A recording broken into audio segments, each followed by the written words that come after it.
Thank you very much. That's a fantastic round of applause, especially from the corner over there. Obviously, you don't know crap. I am a comedy virgin. It's my first time ever doing this. I'm begging you all to please be very gentle with me, unlike other words in prison showers. A friend of mine's actually stitched me up to this. He's given me no time to prepare at all. It's made it even more difficult by the fact I'm actually dyslexic. I think the medical term for that is I am thick. It's always been a cause of confusion in my life and amusement for everybody else. Must be the only kind in Sunday school trying to work out how Noah got two of each animal into a car. I drove a Mini.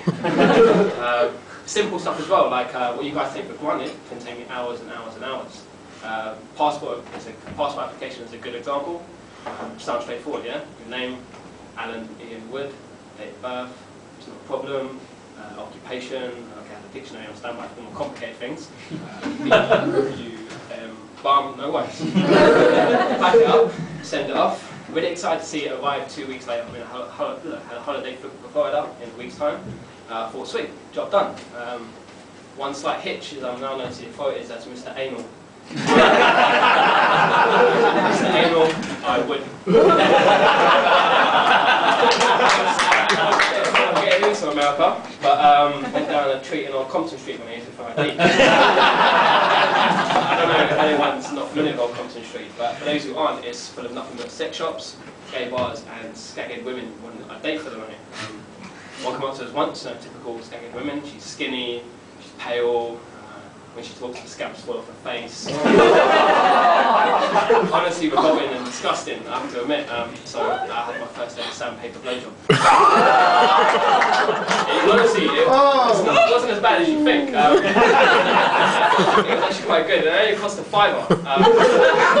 The real downside to this was that I was picking bits out my pubes for the next 6 months.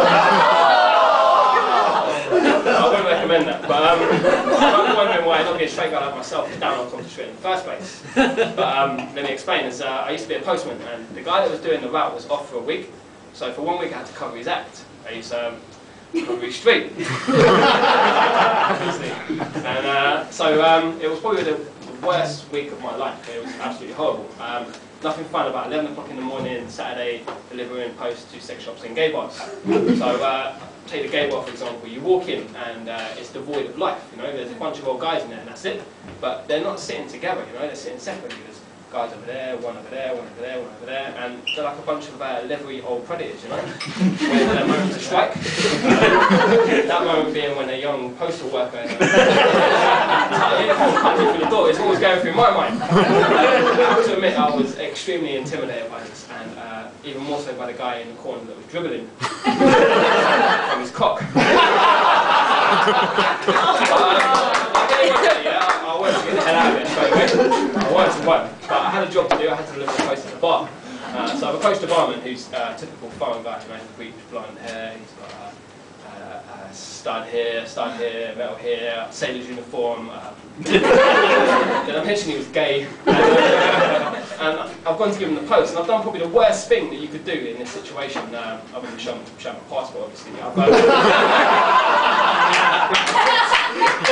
dropped a bit of post, and everything seemed to slow down.